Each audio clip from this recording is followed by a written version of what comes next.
저를 따라 옆 사람과 인사하겠습니다. 믿음으로 기다립시다.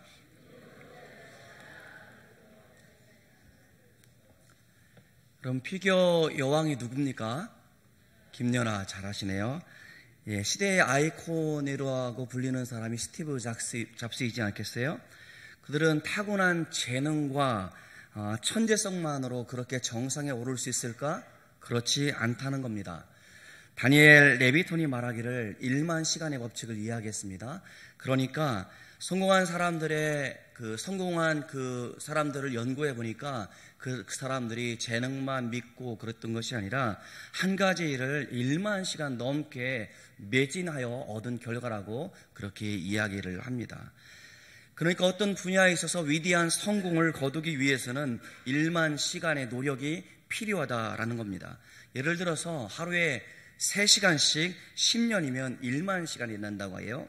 그러니까 이 시간 동안 한 가지 일에 관하여 노력하면 그 분야에서 최고가 될 수 있다는 것이 1만 시간의 법칙입니다. 그런데 오늘 성경에 보면 등장인물이 나오죠. 그게 누굽니까? 아브라함이에요. 아브라함은 지금 하나님의 약속을 받고 10년이 지났음에도 불구하고 아무런 일이 나타나 있지 않습니다. 하나님의 약속의 말씀을 들었을 때 그는 기도했을 거잖아요. 그렇게 10년간이나 기도했음에도 불구하고 아무런 변화가 나와 있지 않다는 겁니다. 10년이면 우리 속담에 뭐가 변한다고 합니까? 예? 그래요. 강산이 변하죠. 10년이면 우리 모양새도 변하고 강산도 변하고 모든 것이 변한다라고 이야기를 합니다. 가나안 땅에 온 지 10년이 되었어요. 그럼에도 불구하고 하나님의 약속은 이루어질 기미조차 보이고 있지 않습니다. 여러분, 우리가 하나님의 약속을 기다려서 딱 오면은 좋은데 많은 시간을 기다려도 오지 않으면 우리 마음 가운데 조급한 마음, 초조한 마음에 들게 되어집니다. 그때는 시험이 들기도 하고 낭망이 들기도 합니다. 초조해지면서 이제껏 믿음의 정도를 걸어왔는데 그때부터는 편법을 생각하고자 하는 것이 사람의 모습인 것 같아요. 저는 그렇게 생각을 해봐요. 여러분이나 저나 믿음 있는 사람들이라고 이야기를 하는데 믿음이 무엇입니까? 그것은 녹록하지 않다라는 것이죠. 간단하지 않아요. 우리의 삶 가운데 믿음의 길을 걸어가는 것이 결코 쉬운 길이 아니라는 사실을 해가 갈수록 더 느끼게 됩니다.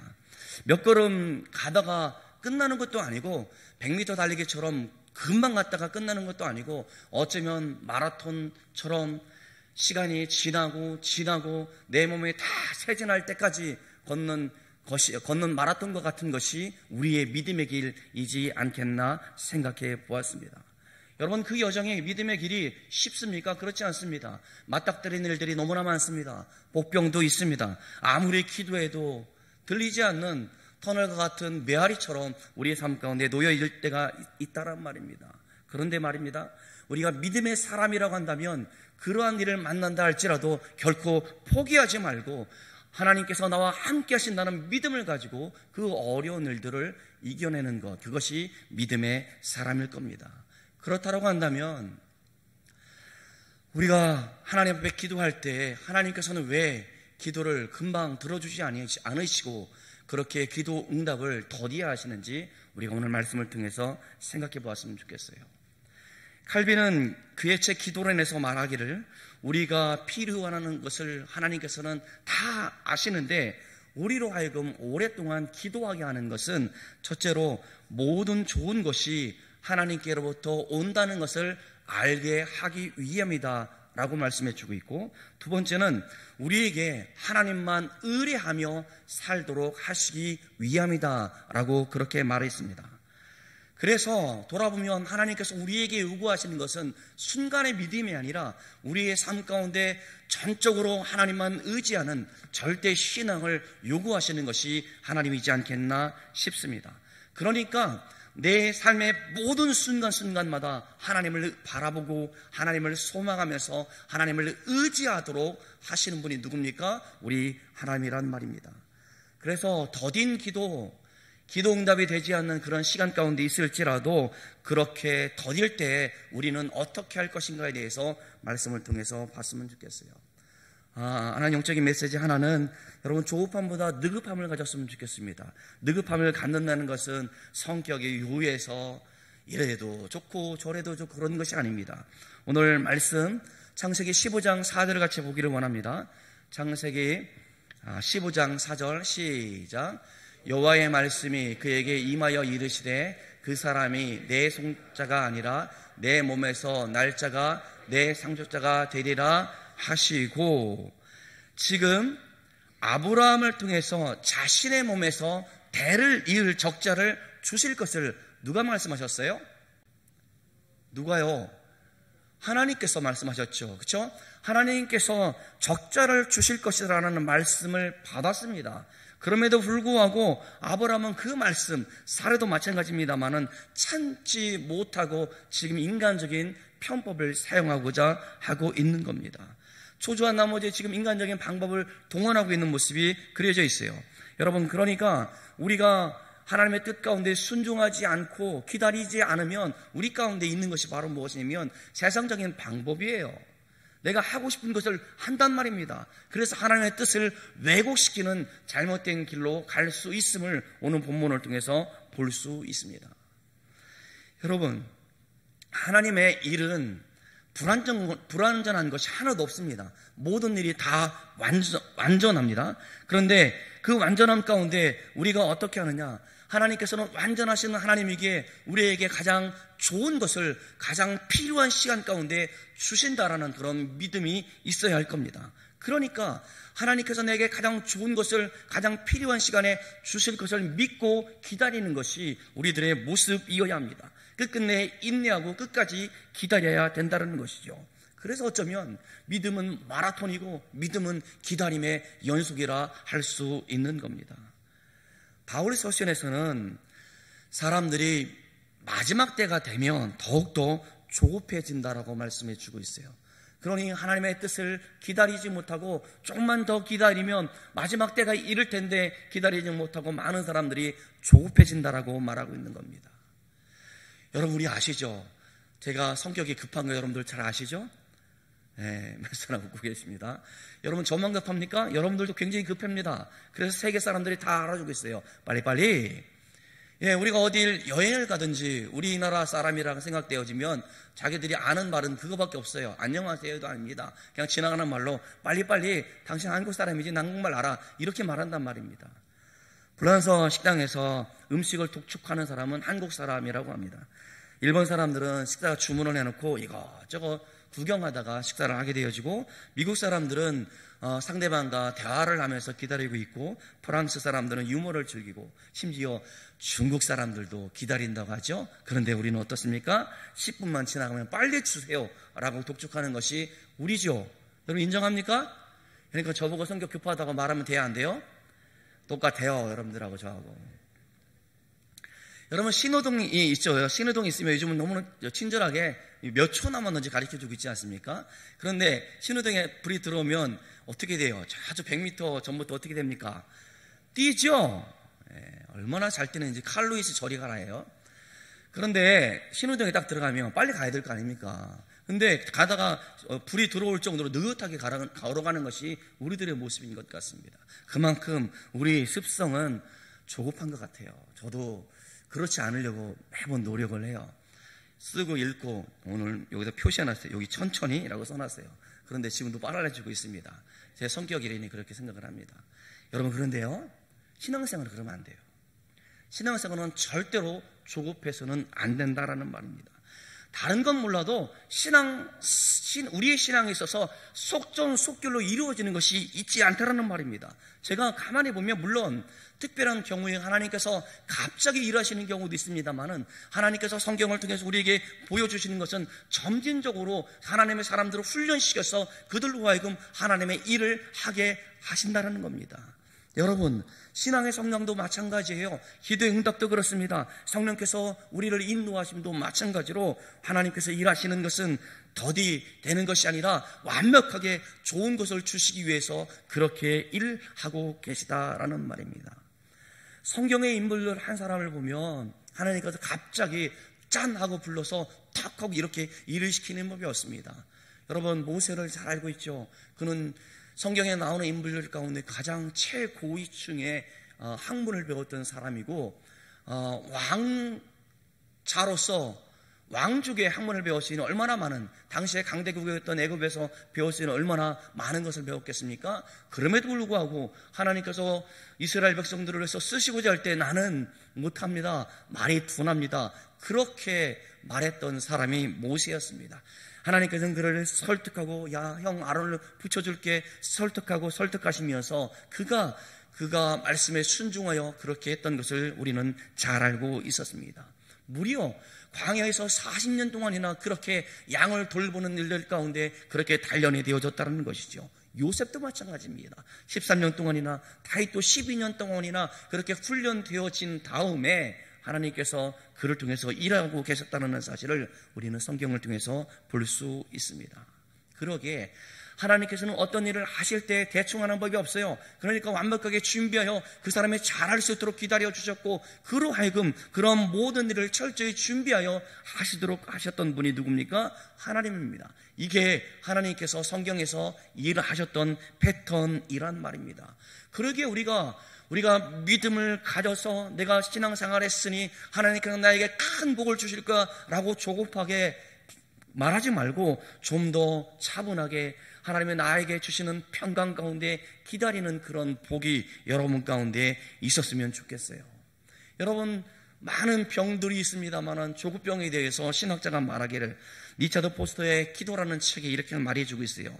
조급한 것은 마귀적인 것이 아니라 마귀다. 그러니까 조급함이 마귀라는 것이죠. 우리를 하여금 조급하게 만든다는 겁니다. 그러기에 기도는 조급함을 버리고 내 생각, 내가 할 수 있는 모든 것을 다 내려놓고 하나님을 바라보는 것이다 라고 리차드 포스터는 그렇게 말하고 있습니다.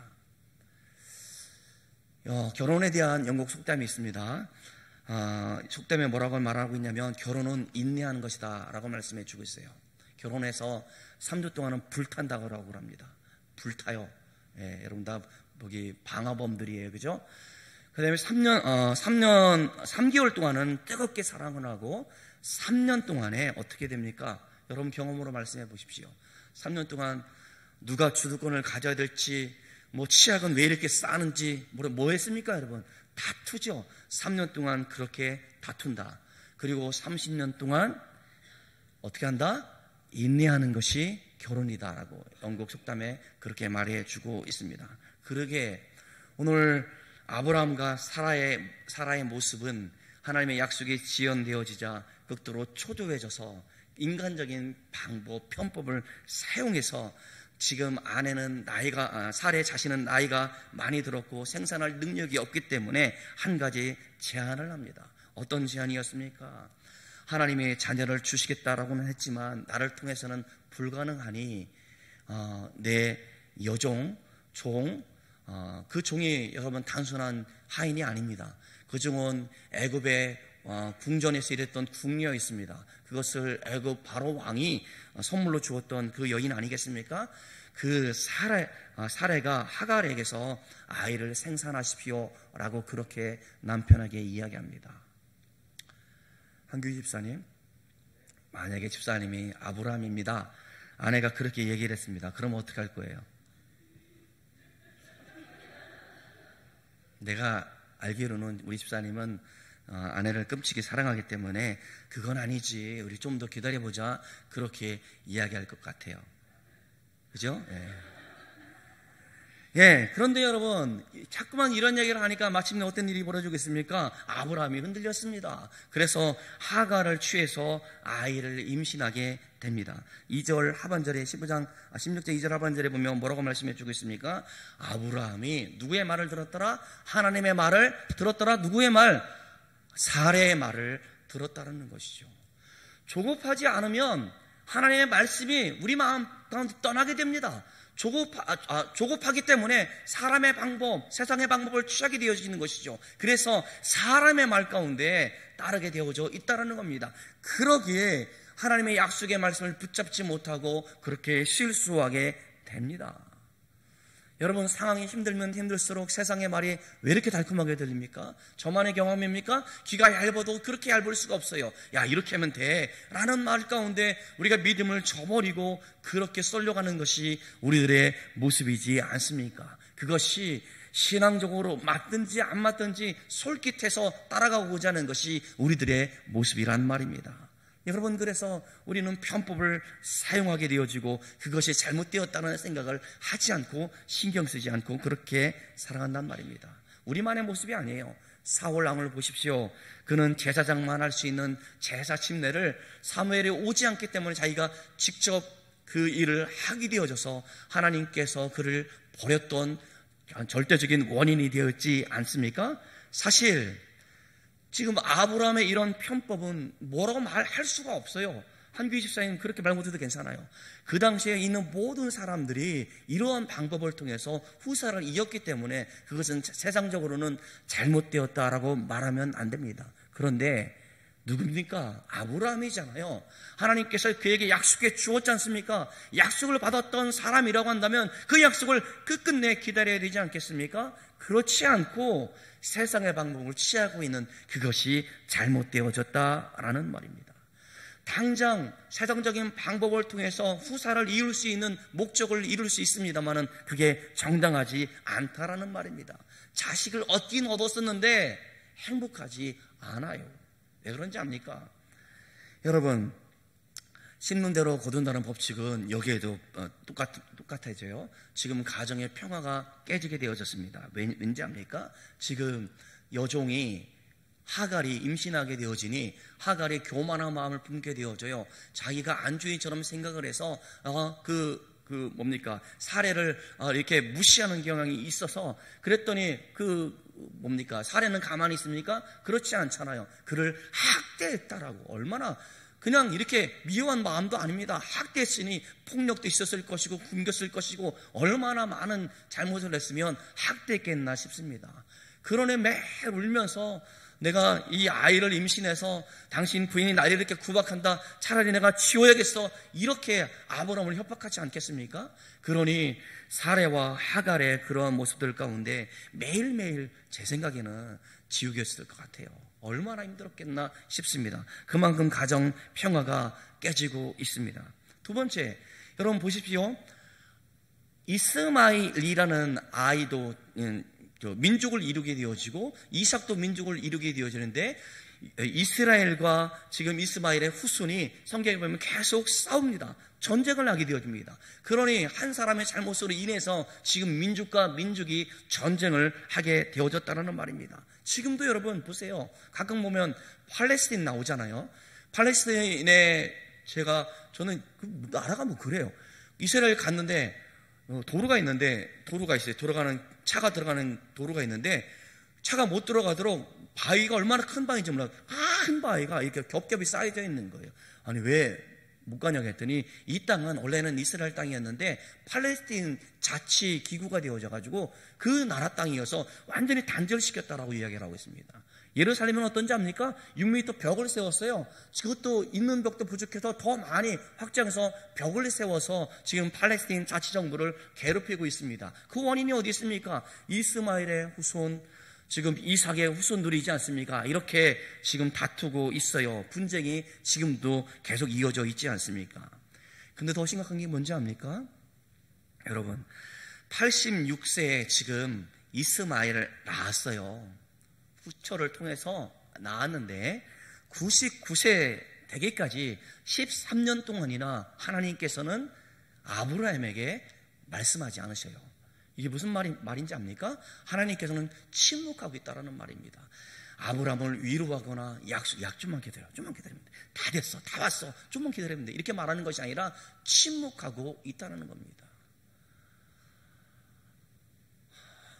신앙은 기다림이라고 했는데 하나님께서 침묵하신다 그러면 저는 지우시켜서 죽을 것 같아요. 그래도 제 믿음 가운데 하나님은 내 병을 고쳐주었던 하나님이시기 때문에 하나님께서 나를 통해서 마음에 내가 복음을 증거하는 사역자가 되고자 하는 마음을 주셔서 여기까지 달려왔기 때문에 하나님께서는 가장 좋은 곳으로 보내주실 거야라는 그런 믿음으로 기다리고 있습니다. 간간히 저를 위로해 주시기도 합니다. 그런데 그런 위로의 말씀이 없다라고 해보십시오. 그럼 아무리 기도해도 마음에 감동도 없고요, 마음이 시원치도 않고요, 하는 일마다 잘 되어지도 않고요, 어려운 일을 만나게 되어집니다. 영적인 암흑기가 13년 동안이나 이어지게 되었다는 것이죠. 조급했기 때문에 그럽니다. 그러기에 우리는 하나님의 약속의 말씀을 믿고 느긋한 모습이 우리 가운데 있어야 되지 않겠습니까? 사랑하는 여러분, 하나님의 약속의 말씀을 붙잡고 느긋하게 기다릴 수 있는 저와 여러분들 되어지기를 주님의 이름으로 축원합니다. 두 번째는 하나님의 약속을 붙들겠다는 고백이 여러분들 가운데 있었으면 좋겠습니다. 여러분, 믿음이라는 것은 어떤 가능성을 보는 것이 아니지 않습니까? 하나님을 바라보는 것이 믿음이에요. 하나님께서 나에게 어떻게 역사하시는지, 하나님께서 나와 어떻게 함께 하시는지 그것을 기대하는 것이 바로 믿음이란 말입니다. 아까도 말씀드렸듯이 하갈이 얼마나 교만합니까? 그랬더니 분란이 일어납니다. 그래서 남편을 탁달하니 그 남편과 이런 갈등이 있으니 처음엔 어떻습니까? 듣기 싫고 외면하고 그랬던지 지금 하갈이 어땠냐면 광야로 지금 도망갔어요. 얼마나 그 학대가 심했으면 광야로 도망치게 되어졌습니까? 참으로 비참한 신세가 되어졌다라는 말입니다. 여러분, 저는 이 성경을 창세기를 잘 볼 이유가 있는데 아브라함이 믿음의 조상이라고 하는데 그 사람이 한 번의 믿음의 조상이 되어졌던 게 아닙니다. 지금 이렇게 실수하는 모습이 그려져 있잖아요. 그런데 아주 재미난 것이 이 하갈이라는 사람을 통해서 아브라함의 믿음을 지금 대비해주고 있다는 말입니다. 지금 종입니다. 내가 왜 종으로 여기를 와가지고 후처가 되어져서 아이를 낳아서 이렇게 학대를 받는가? 너무 슬퍼서 도망가고 있지 않습니까? 광야로 가고 있지 않습니까? 광야로 가고 있는데 그를 만나주시는 하나님의 모습이 있다는 것이죠. 그러니까 약속을 받지 않았던 하갈임에도 불구하고 그 자손에게 큰 민족을 이루겠다라고 약속해 주시는 그의 신음소리 가운데, 그의 고통의 소리 가운데 들으시는 하나님을 보여주면서 아브라함, 너도 기다려야 되지 않니? 우리로 하여금 그러한 생각을 갖게 한다는 것이죠. 그러니 21장에 가서 이삭을 낳게 되어집니다. 그리고 나서 21장에 또 어떤 일이 일어나냐면 지금 두 아이가 있어요. 13살 된 아이, 하갈의 아이, 1살 된 아이가 있습니다. 어린 아이가 있습니다. 정확히는 않습니다만 몇 살인지. 이 두 아이가, 얘가 동생이니까 잘 얼르고 달라고 놀았지 않습니까? 그러니 사례가 볼 때는 얘를 해하고자 하는 마음이 갖는 거 아니야? 그러니 불같이 화를 내면서 당신의 아들이 내 아들을 죽이려 한다고 말이죠. 이런 모함을 겁니다. 그럴 때 하나님께서 그 앞에 나옵니다마는 하나님께서 말씀하시기를 내 아들에게도 민족이 되게 할 것이라는 약속의 말씀을 믿고 그는 어떻게 하는지 압니까? 아주 매정합니다. 한규희 집사님 다시 한번 묻겠습니다. 그런 상황이 되어졌어요. 그러면 지금 하갈과 이스마엘 있잖아요. 지금 어떻게 해야겠어요? 하나님께서 이들을 그렇게 하라, 보내라고 하잖아요. 그럴 때 이 말을 듣는 게 쉽지 않아요. 그러면 집사님 마음이 좋아서 아마도 바리바리 싸가지고 먹을 거 다 챙겨주고 재물도 주고 그래야 되지 않겠습니까? 그런데 뭘 줬는지 아세요? 물하고 떡만 줬어요. 그러니 조만 가다가 다 이게 물이 떨어지지 않겠습니까? 그래서 그 여인이 물이 없으니까 죽는 거잖아요. 먹을 거 없어도 며칠 견딜 수 있습니다. 그런데 여러분, 물이 없으면 죽어요, 사람이. 그런데 그 광야에서 물이 없어서 죽을 것 같은데 차마 내 눈앞에서 내 자식이 죽는 것을 보지 못해서 그 여인이 화살이 날아갈 만큼 멀찍이 떨어가서 거기서 흐느끼고 있는 겁니다. 여러분, 엄마가 없으니 이 아이는 얼마나 힘들고 죽을 것 같잖아요. 그럴 때 뭐라고 했겠어요? 하나님, 그 아브라함이 믿었던 하나님을 찾지 않았겠습니까? 뭐라고요? 고통을 들으신 하나님께서 그 신음소리 가운데 들으시사 그에게 그를 만나주시고 지금 하갈을 만나주시는 것이 21장에 나오고 있습니다. 그리고 그 다음 장 22장에 우리가 잘 알고 있는 것처럼 이삭을 제물로 드릴 수 있는 아브라함의 모습이 나오고 있다는 것이죠. 여러분, 이게 굉장히 중의적인데 아브라함의 믿음을 드러내기 위해서 그 하갈이라는 여자를 2번씩이나 사용하고 있습니다. 지금 자기 자식을 아내와 함께 저 광야로 그냥 보내라는 말씀 가운데 순종할 수 있었던 것은 지금 그렇게 기다리면서 약속의 말씀을 기다렸더니 하나님께서 내게 아들을 주셨다는 그런 믿음이 있었기 때문에 그럴 수 있다는 것이죠. 그전에는 어땠습니까? 조급했잖아요. 세상적인 방법을 취했지 않습니까? 그러한 과정을 통해서 그가 믿음의 사람이 되어져 있고, 지금 그 모습, 그 에피소드 가운데 하나가 하갈의 이야기예요. 하갈이 지금 어디로 갔냐면 광야로 도망하였습니다. 그랬더니 하나님께서, 하나님의 사자가 그를 만나서 뭐라고 말씀하시냐면, 야, 여주인에게 돌아가, 그리고 그 수하에 복종해. 그랬더니 그 여자가 돌아가서 복종하는 모습 가운데 13년을 살아오고 있는 모습. 이렇게 하찮은 여종일지라도 이렇게 하나님의 말씀을 순종하는 모습을 통해서 아브라함도 13년 동안 하나님께서 만나주시지 않았지만, 그를 13년이 지난 후에 야, 내 아들이 날 거야 라고 약속의 말씀을 믿고 100세에 이르러 아들을 낳게 되어졌다는 말입니다. 그래서 지금 광야에 있었던 이 하갈의 모습을 통해서 우리의 삶을 바라봤으면 좋겠는데, 보세요. 여주인에게로 돌아가라, 그 수하에 복종하라는 약속의 말씀을 믿고 지금 돌아가고 있다는 겁니다. 이 약속의 말씀처럼 아브라함, 너도 하나님의 약속의 말씀을 믿으라, 약속의 말씀을 붙잡고 하나님만을 바라보라라고 말씀해 주고 있는 겁니다. 오늘 13절에 중요한 말씀이 나오는데요, 같이 봤으면 좋겠습니다. 13절 시작. 하갈이 자기에게 이르신 여호와의 이름을 나를 살피시는 하나님이라 하였으니, 이는 내가 어떻게 여기서 나를 살피시는 하나님을 배웠는고 함이라. 살피시는 하나님, 엘로이, 나의 눈으로 확신한 하나님, 나를 지켜주시는 하나님, 모든 것을 보시는 하나님이라고 그는 그렇게, 그 여인은 고백하고 있다라는 겁니다. 지금 내가 학대받는 것 때문에 내가 광야에서 지금 죽을 고통 가운데 있을 때에 내 고통을 들으셨습니다 라고 말하고 있다는 겁니다. 내 삶 가운데 내가 이렇게 어려운 일들 가운데 하나님께서 나를 살펴주셨다라고 그 셈의 이름을 부엘라 헤로이라고 말해주고 있는 겁니다. 여러분, 그렇습니다. 하나님께서 여러분을 믿음의 사람으로 불러주셨는데 그냥 내버려 두시고 침묵하시는 분이 아닙니다. 오늘 이 여인의 고통을 들으시는 하나님께서는 우리가 힘들고 어려울 때 우리 어려운 사정들, 우리 여러분의 신음소리 가운데 응답하시는 하나님으로 믿는 저와 여러분들 되어지기를 주님의 이름으로 축원합니다. 정말 답답하죠? 너무 힘들고 어렵죠? 억울하죠? 어찌할 바를 몰라 할 그때에도 감찰하시는 하나님을 오늘 성경은 말씀해 주고 있습니다. 작은 신음소리 가운데도 응답하시는 하나님. 노뎀 나무 아래에서 죽기를 구했던 엘리야에게 하나님께서는 먹을 것을 주시면서, 떡과 고기를 주시면서 그를 살렸지 않습니까?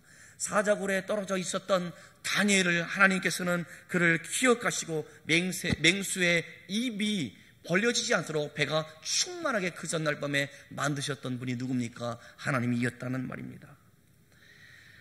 종교개혁 당시에 구텐베르크의 불텐티우스라는 사람의 이야기가 있습니다. 그는 추격하는 적병들을 피해서 어느 헛간에 숨었다라고 이야기를 해요. 무려 14일간이나 숨어있을 그때에 어디선가 부스럭 소리가 나서 가만히 보니까 암탉 한 마리가 와서 알 하나를 낳고 갔다라고 합니다. 다음 날도 알을 낳고 그 다음 날도 날마다 알을 낳아주고 가서 그것으로 생명을 연명했다라고 합니다. 그런데 어느 날 암탉이 오지 않는 겁니다.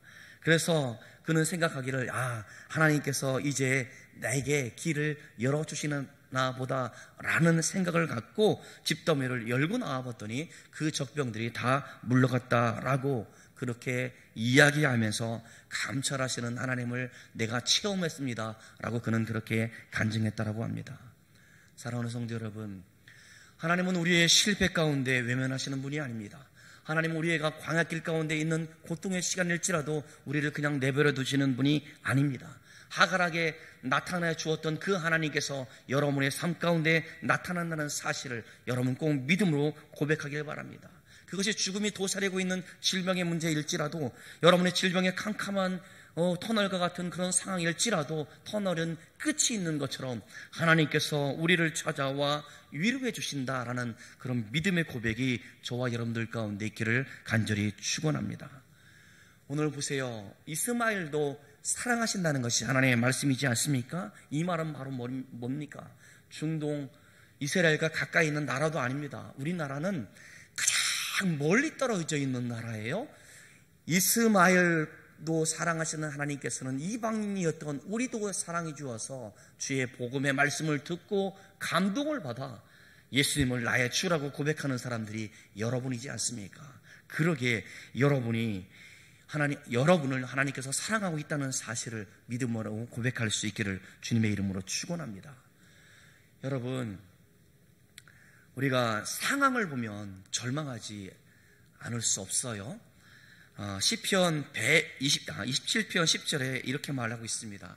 내 부모는 나를 버렸으나 여호와는 나를 영접하시리로다. 부모도 버린다는 것이죠. 그게 우리들의 현실의 문제 아니겠습니까? 그런데 누구는 버리지 않습니까? 여호와 하나님은 우리를 버리지 않는다는 것이죠. 지키시고 보호하시고 보듬어 주시고 사랑하시는 분이 우리 하나님이란 말입니다. 말스톤이라는 심리학자가 여론조사를 3,000명을 대상을 했는데 사람의 사는 목적이 94%가 다 기다리는 데 있다라고 하고 있습니다. 그러니까 다음 기회를 기다리고 있고 사람을 기다리고 있고 소식을 기다리고 있고 물건을 기다리고 있고, 그러니 사람은 기다림의 연속이다라고 그는 그렇게 말해주고 있는 겁니다. 여러분, 기다림이 뭡니까? 그것은 소망이라고 우리 성경의 말로 표현할 수 있을 겁니다. 허무한 욕심이 이루어지는 것이 아니라 하나님의 뜻이 내가 살아가는 이 시대 가운데, 아니 내가 죽어 땅에 있을 때에도 오고 가는 세대 가운데 하나님의 뜻은 반드시 완성되어질 것을 기대하는 그것이 소망이란 말입니다. 우리는 하나님의 나라를 기다리는 사람들이에요.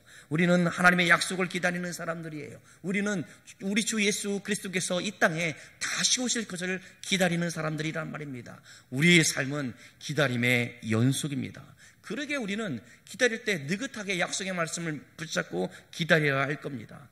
그런데 여러분, 기다리는 것만큼 힘든 게 없어요. 버스를 기다릴 때 요즘은 너무나 편합니다. 띡 되면은 몇 정거장 온다라고 하지만 예전에는 올 때까지 기다리는 거예요. 저 마을 말고 저 마을에서 가재치기에서 가는 마을은 하루에 6번 차가 가요. 한번 그 차 놓치면 몇 시간을 기다려야 되지 않습니까? 이 시간을 몰라서 이제나 저제나 기다리는 것이 어르신들의 모습이었던 것 같습니다. 그런데 그거는 온단 말입니다. 기다리면 오지 않습니까? 그런데 우리의 믿음의 기다림은 지쳐요. 우리의 믿음의 기다림은 힘이 든단 말입니다. 그렇지만 우리는 그러한 기다림의 과정을 통해서 하나님께서 우리를 연단해 가고 있다는 사실을 여러분 깨달았으면 좋겠습니다. 그리고 내 자아가 깨어지고 내 모난 부분이 새로워진다는 사실을 다시 한번 깨달았으면 좋겠습니다. 그러나 이런 고통에도 불구하고 우리의 기다림은 하나님을 믿는 믿음을 증명할 수 있다는 겁니다. 눈에 보이지도 않고 귀에 들리지도 않고 손에 잡히는 것 없어도 믿음만 있으면 얼마든지 하나님의 때를 묵묵히 기다릴 수 있습니다. 성경에는 기다리지 못해서 낭패를 본 사람들이 많이 있습니다. 반면에 굳센 믿음으로 인내하며 하나님의 때를 기다려서 하나님께서 주시는 복을 누렸던 사람들도 있습니다.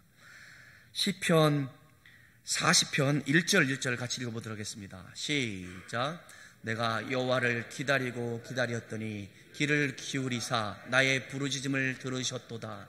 나를 기가 막힐 웅덩이와 수렁에서 끌어올리시고 내 발을 반석 위에 두사 내 걸음을 견고하게 하셨도다. 아멘. 여호와를 기다렸더니 귀를 기울이사 응답하셨다라는 시인의 고백처럼 여러분, 하나님의 약속의 말씀을 붙잡고 하나님께 주시는 믿음을 의지하여 하나님의 때를 기다릴 수 있는 저와 여러분들 되어지기를 주님의 이름으로 축원합니다. 무작정 기다리라는 것 아닙니다. 하나님의 약속의 말씀을 믿고 하나님의 방법대로 기다리는 지혜가 우리들 가운데 있어야 되지 않겠습니까? 그러한 사람이 세상의 요동에도 잠잠히 하나님만 바라볼 수 있는 사람일 것이고, 그러한 사람이 세상에 우리를 엄습한다 할지라도 내 안에 있는 주의 성령의 인도함을 따라서 살아가는 사람, 그 사람이 기다림의 사람일 겁니다. 바라기는 사랑하는 성도 여러분, 저와 여러분들이 믿음을 가지고 기다려 하나님께서 원하시는 믿음의 사람으로 온전해지기를 주님의 이름으로 축원합니다. 기도하겠습니다. 하나님 아버지 감사합니다. 이렇게 말씀을 듣고 기다리는 믿음을 주시는 하나님 더욱더 소망합니다. 주여, 내 삶의 상황이 힘들고 어려워서 내 마음이 높고 뼈를 깎는 고통과 아픔의 시간이 있지만 주여, 그럼에도 불구하고 그 아픔의 순간에 아픈 상황 가운데 우리 주님께서 함께 하시는 것을 믿는 믿음을 내게 허락하여 주옵소서. 그래 하나님, 이 땅 가운데 나를 통해서 일하시기를 원하시며, 나를 통해서 이 땅 가운데 주의 보험이 증거되어지기를 원하시며, 나를 통해서 몸된 교회가 든든히 세워져 갈 수 있다라는 그런 믿음을 우리 성도들 가운데 도하여 주시옵소서. 하나님, 그래서 한 사람도 나아가지 아니하며 믿음을 가지고 하나님의 나라를, 하나님의 때를 기다릴 수 있는 모든 성도들 되어줄 수 있도록 주여 복내려 주시옵소서. 감사드렸고 사랑이 많으신 예수님의 이름으로 기도드리옵나이다. 아멘.